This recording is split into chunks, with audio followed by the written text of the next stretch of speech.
आजच्या या ऑनलाईन क्लासमध्ये आपल्या सर्वांचं स्वागत करतो. विद्यार्थी मित्र हो, आजच्या तासाला आपल्याला BA सेकंड इयरमधील स्थूल अर्थशास्त्रातील प्रकरण 3 मधील पहिला टॉपिक पाहायचा आहे. पैशाचं मूल्य, याचा अर्थ आणि पैशाची कार्य, फंक्शन्स ऑफ मनी, एवढा भाग आपल्याला या आजच्या तासाला पाहायचा आहे. यापूर्वीच्या तासाला आपण पैशाच्या मूल्याचा अर्थ पाहिलेला आहे. पैशाचं मूल्य आपण कशाला म्हटलेलं, पैसा हे विनिमयाचं साधन आहे आणि पैशाच्या सहाय्याने ज्या वस्तू आणि सेवा खरेदी केल्या जाऊ शकतात, त्या वस्तू आणि सेवा म्हणजेच पैशाचं मूल्य. एका चलनाच्या सहाय्याने जेवढ्या वस्तू आणि सेवा खरेदी केल्या जाऊ शकतात, तेवढं त्या वस्तू आणि सेवा म्हणजे त्याच पैशाचं मूल्य, असं आपल्याला आपण असं म्हटलेलं आहे. पैशाचं मूल्य म्हणजे पैशाची खरेदी शक्ती, अशा प्रकारचा अर्थ आपण समजून घेतलेला आहे. थोडक्यात ₹5च्या मदतीने 1 लिटर दूध जर येत असेल, तर 1 लिटर दूध म्हणजे त्या ₹5चं मूल्य, अशा प्रकारचा अर्थ आपण यापूर्वीच्या तासाला समजून घेतलेला आहे. आजच्या तासाला आपल्याला पैशाची कार्य हा भाग पाहायचा आहे. तर आपण पाहतो की सर्वात महत्त्वाचं कार्य कुठलं असेल पैशाचं, तर पैसा हे विनिमयाचं माध्यम आहे. आपण पाहिलं की यापूर्वीच्या तासाला की चलनाचा विकास कसा झालेला आहे. आपण पाहतो की सुरुवातीला वस्तू विनिमय पद्धती होती आणि नंतर आपण पाहतो की वस्तू विनिमय पद्धतीमध्ये खूप अडचणी येत होत्या. कारण त्याचं काही अ, अ, म्हणजे तंतोतंत असं देण्या-घेण्याचे व्यवहार ठरवण्यामध्ये अडचणी येत होत्या आणि नंतर ती त्रासदायक होऊ लागली आणि नंतर आपण पाहतो की पैशाचा शोध लागला आणि हा शोध क्रांतिकारक असा होता. कारण विनिमयाचं माध्यम हे विकासाला चालना देणारं होतं, विकासाला प्रेरित करणारं होतं किंवा लोकांच्या आर्थिक आणि सामाजिक जीवनामध्ये परिवर्तन घडवून आणण्याची भूमिका अ, या विनिमयाच्या माध्यमाने केलेली आपल्याला दिसून येते. आणि जेवढा विनिमय चांगला आणि विश्वासार्ह असतो, तेवढा त्या ठिकाणी समाज विकसित होतो किंवा तो देश विकसित होतो, असं आपल्याला म्हणता येईल.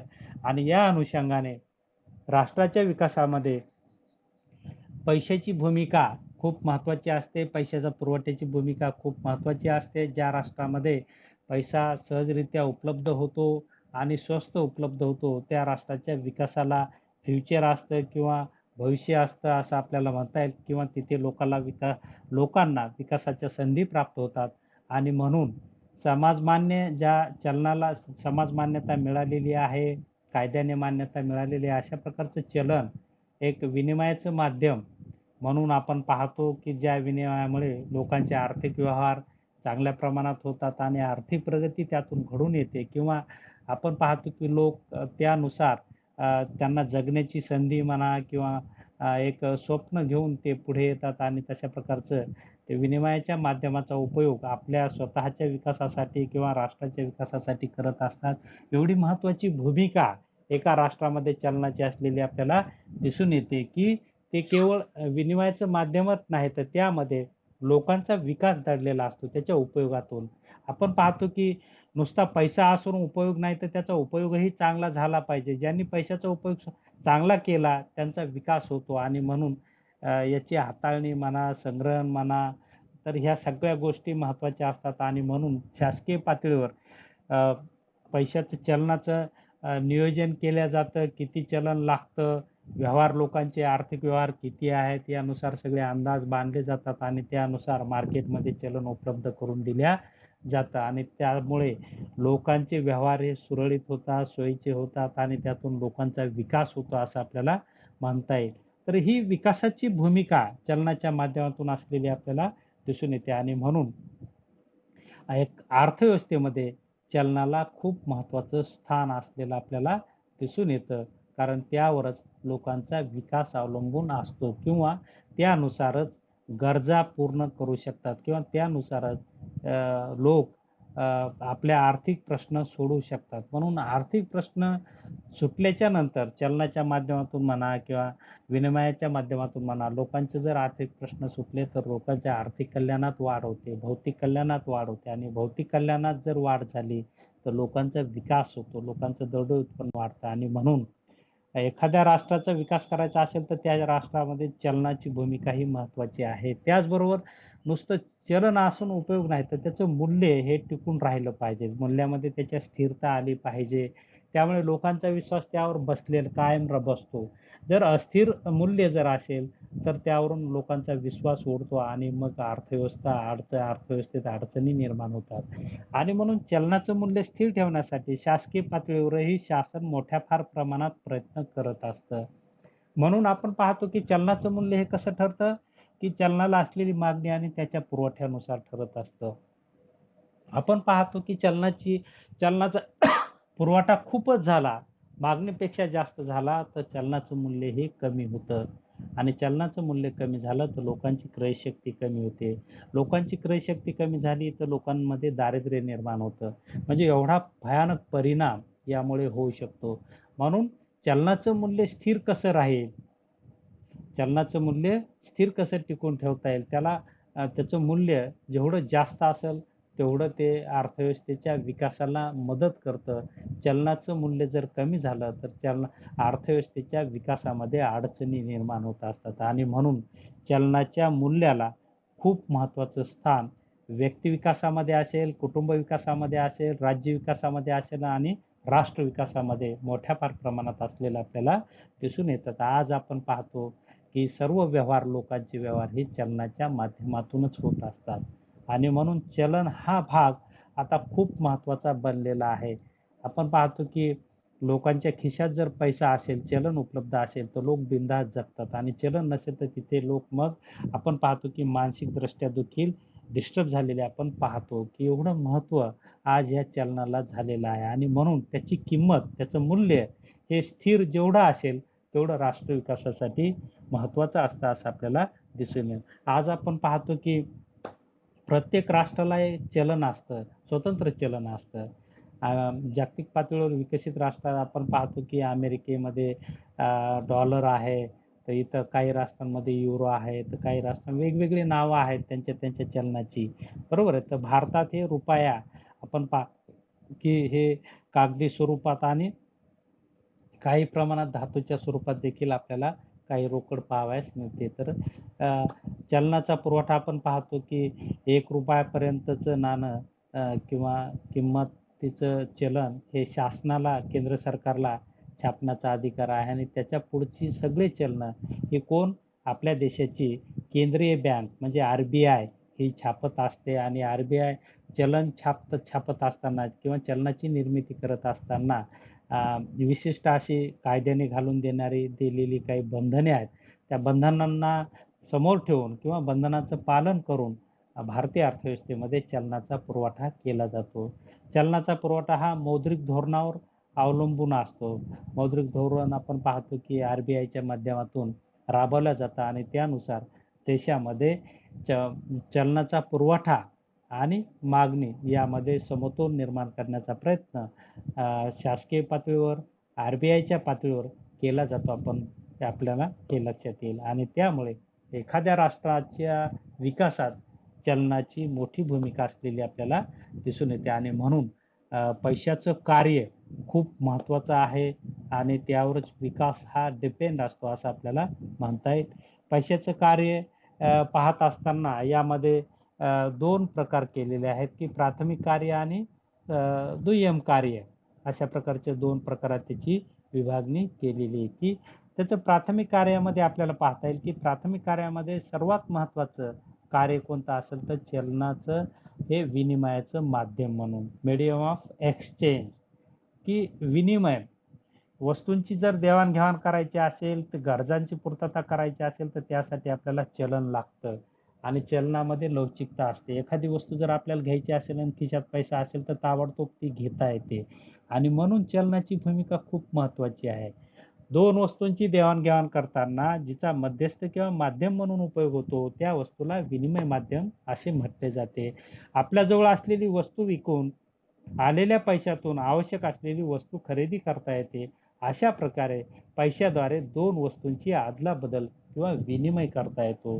म्हणून हे कार्य पैशाचं जे विनिमयाचं माध्यम आहे ते महत्त्वाचं असलेलं आपल्याला त्याशिवाय विनिमय होऊ शकत नाही. म्हणून प्राथमिक कार्याचं पहिलं कार्य म्हणजे पै चलनाचं विनिमयाचं माध्यम म्हणून मोठ्या प्रमाणात भूमिका ते आपली निभावत असतं. त्यानंतर मूल्यमापन हे दुसरं प्राथमिक कार्य आपल्याला दिसून येतं की त्याचं वस्तू व सेवा यांच्या किमती ठरविण्याचं कार्य मुद्रेला करावं लागतं. पैसा हे वस्तूचे मूल्य मोजण्याचे प्रमाणभूत साधन आहे. आपण पाहतो की पैशाच्या पुरवठ्यावरच किंवा चलनावरच वस्तूच्या किमती देखील अवलंबून असतात. आता एक फिशरने एक सिद्धांत मांडलेला आहे, चलन संख्यामान सिद्धांत. त्यामध्ये त्यांनी असा अभ्यास केलेला आहे किंवा त्यांच्या अभ्यासातून असा निष्कर्ष केलेला आहे की पैशाच्या पुरवठ्यात वाढ झाली तर जेवढ्या प्रमाणात वाढ झाली तेवढ्या प्रमाणात वस्तूच्या किमती जास्त वाढतात आणि त्याचा परिणाम पैशाचं मूल्य विरुद्ध दिशेने म्हणजे त्याच्या विरुद्ध दिशेने घटतं. पैशाचं मूल्य घटतं आणि पैशाचं मूल्य घटलं की अर्थव्यवस्था अडचणीत येत असते. म्हणून पैशाचा पुरवठा आणि मागणी याला नियंत्रित करण्याचं कार्य या मूल्यमापनावरून होत असतं की RBI त्याचं स्वतंत्र धोरण आखत असतं आणि अर्थव्यवस्थेत पैशाच्या मागणी आणि पुरवठ्यामध्ये समतोल निर्माण करण्याचा प्रयत्न करते, ज्यामुळे त्याचं मूल्य हे स्थिर राहील, वस्तूच्या किमती देखील स्थिर राहतील, चलनवाढ अर्थव्यवस्थेमध्ये होणार नाही. यासाठी शासकीय पातळीवर आणि RBIच्या पातळीवर देखील मोठ्या प्रमाणात प्रयत्न केलेला आपल्याला दिसून येतो आणि या पद्धतीचं कार्य चलनाचं असलेलं आपल्याला दिसून येतं. त्यानंतर दुय्यम कार्य या ठिकाणी सांगितलेले आहेत. त्यामध्ये पहिलं कार्य सांगता येईल की मूल्य संग्रह. आपण पाहतो की पैशाची मागणी त्या कारणासाठी देखील येत असते की मूल्य संग्रह. आपण पाहतो की लोकांचा हा स्वभाव असतो की पैसा जेवढा जवळ आहे तेवढं त्यांना सुरक्षित वाटतं, त्याच्यामध्ये आकर्षण असतं आणि हे आपण पाहतो की ह्या आकर्षणापोटी लोक पैसा जवळ ठेवत असतात. म्हणजे पैशाचा संग्रह देखील करता येतो. जसं ते विनिमयाचं माध्यम आहे, बरोबर आहे, तसं ते संग्रह. केन्स म्हणतात की पैशाला मागणी 3 प्रकारातून येत असते. एक म्हणजे संग्रहासाठी येत असते, दैनंदिन व्यवहार हेतू, दुसरं दक्षता हेतूसाठी येत असते आणि तिसरं म्हणजे सट्टेबाजीच्या हेतूसाठी असते. दैनंदिन म्हणजे रोजच्या व्यवहारासाठी लागणारा पैसा, याच्यासाठी मागणी येत असते आणि त्यानंतर दक्षता हेतू म्हणजे भविष्यकाळात काही संकट निर्माण आली तर त्याच्यातून मार्ग काढण्यासाठी किंवा कुटुंबाला वाचवण्यासाठी त्यासाठी ही पैशाची मागणी येत असते आणि त्यानंतर सट्टेबाजी म्हणजे किमतीतील बदलाचा फायदा घेण्यासाठी ही व्यापारी लोक मोठ्या प्रमाणात पैशाची मागणी करत असतात आणि अशा प्रकारे वेगवेगळ्या कारणांसाठी पैशाची मागणी येत असते आणि त्यामध्ये मुख्य कारण त्यांनी सांगितले की पैशाला मागणी ही मूल्य संग्रहासाठी असते.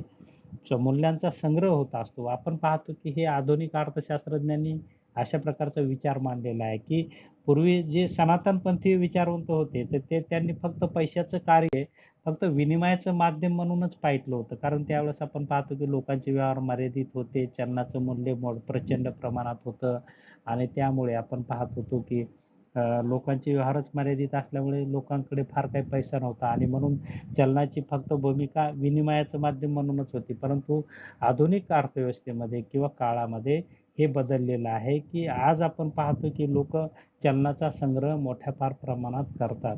म्हणजे विनिमयाचं माध्यम म्हणून तर आहेच, पण त्याही बरोबर संग्रहासाठी खूप मोठ्या प्रमाणात मागणी येते किंवा हे कार्य त्याचं महत्त्वाचं असलेलं आपल्याला दिसून येतं की त्यामुळे जेवढं संग्रह जास्त तेवढं लोकांना सुरक्षित भावना निर्माण होते की भविष्य काळात जर काही संकट आलं किंवा एखादी वस्तू जर घ्यायची असेल, एखादी गरज जर पूर्ण करायची असेल तर लागलीच त्या पैशाचा उपयोग करता येतो आणि या भावनेतून लोक पैशाचा संग्रह करत असतात असं आपल्याला दिसून येतं. त्यानंतर भविष्यकालीन देणे फेडण्यासाठी आपण पाहतो की पैशाच्या मूल्याचा अर्थ समजून घेत असताना अशा प्रकारची व्याख्याही आपण पाहिलेली की पैशाचं मूल्य म्हणजे ज्याद्वारे आपण भविष्यकालीन किंवा कर्ज परतफेड करतो त्यालाही त्यांनी पैशाचं मूल्य असं म्हटलेलं आहे की पैशामध्ये ती क्षमता असते की एखाद्या लोकांचे आपण जर देणं असं एखाद्या व्यक्तीचं आपल्याकडे देणं असेल तर ते पैशाच्या माध्यमातूनच त्याची परतफेड केल्या जाते आणि त्यासाठीही पैशाची मोठ्या प्रमाणात मागणी येते किंवा पैशाचा उपयोग या कारणासाठीही केलेला आपल्याला दिसून येतो की उधारीचे व्यवहार हे आधुनिक अर्थव्यवस्थेचे महत्त्वपूर्ण वैशिष्ट्य आहे. अनेक करारात भविष्यकाळात पैसे द्यावयाचे असतात. उधारीच्या किंवा कर्जाच्या व्यवहारात आज जेवढी रक्कम उधार घेतली असेल तेवढी रक्कम किंवा मूल्य पुढे वापस करावे लागते.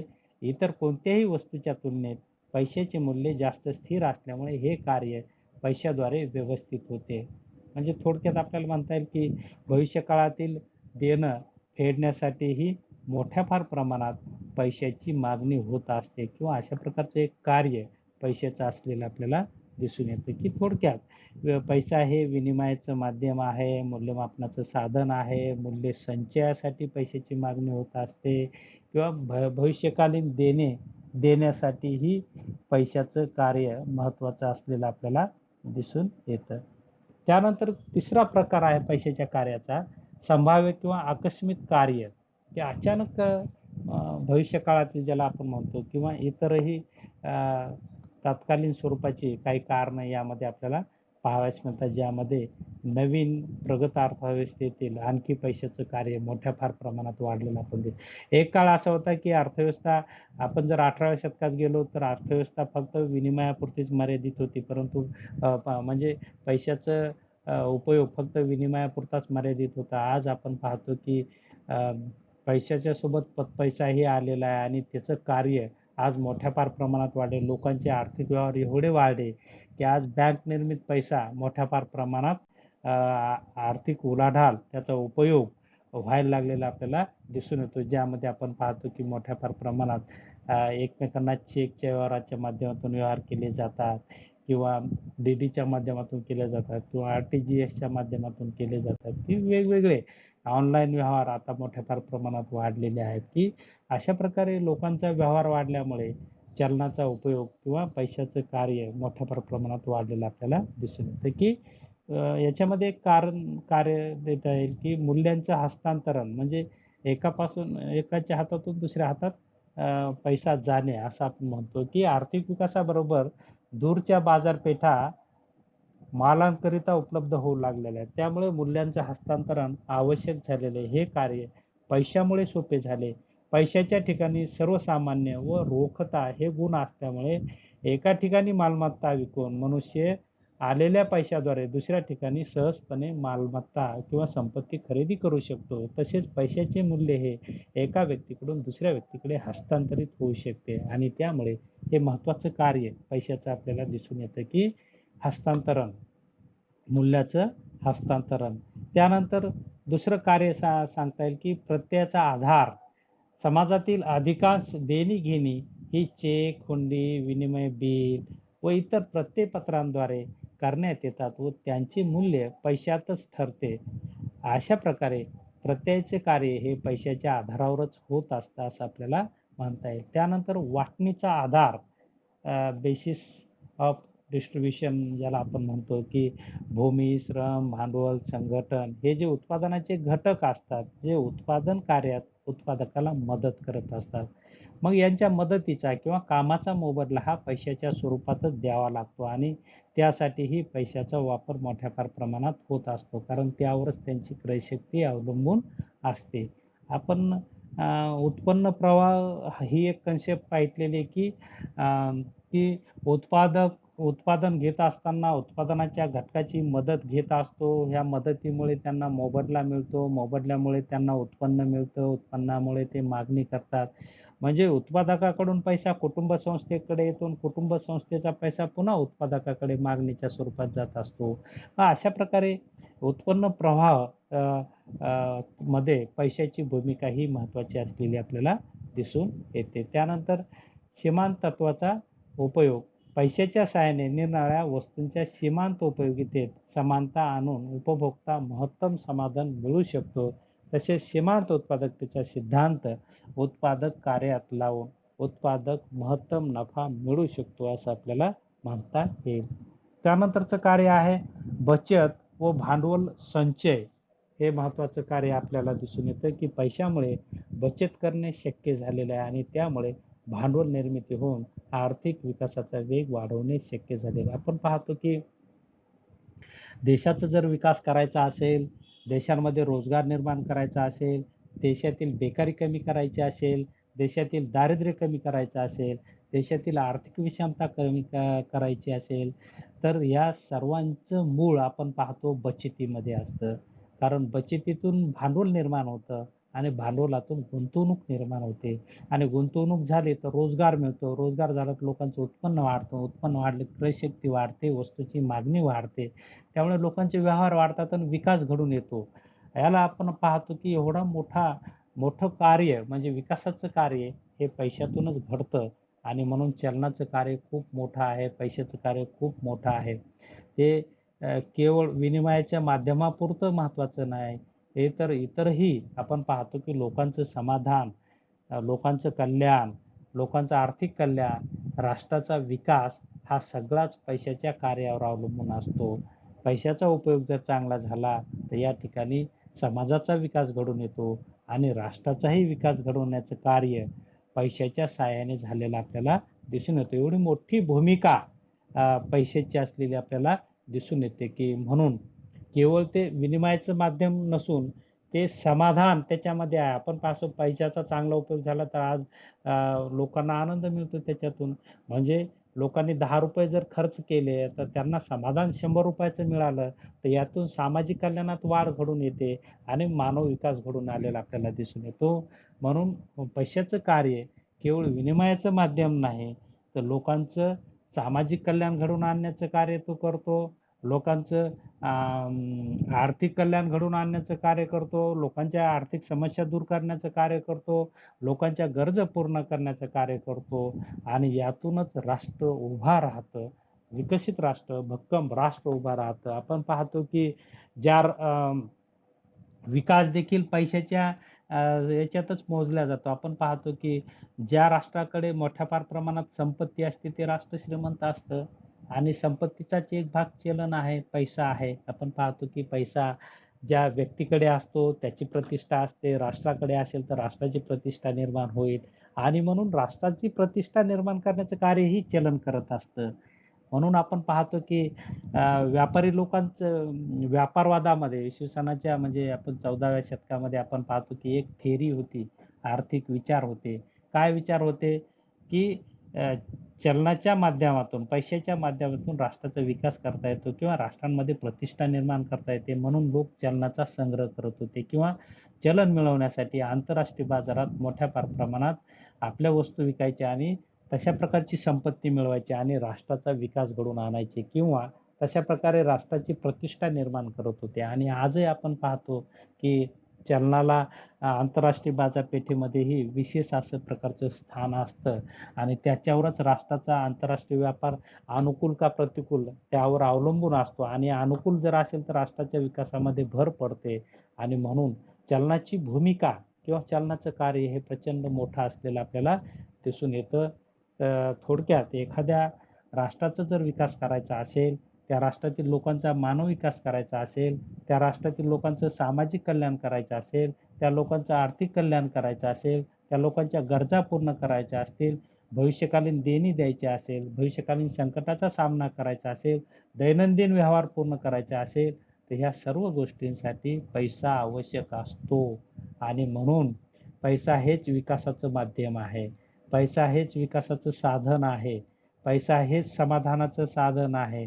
पैसा हेच उन्नतीचं साधन आहे आणि म्हणून पैशाचं कार्य अमूल्य असलेलं आपल्याला दिसून येतं. म्हणून पैशाचं मूल्य हे स्थिर राहिलं तर हे सगळं चांगलं व्यवस्थित घडून येतं असं आपल्याला म्हणता येईल. म्हणून जिथं पैशाचं मूल्य स्थिर आणि जास्त त्या ठिकाणी अर्थव्यवस्था विकसित होते, लोकांचा मानव विकास घडून येतो, लोकांचं कल्याण घडून येतं. या विपरीत त्याच्यावर वाईट परिणाम झालेला आपल्याला दिसून येतं.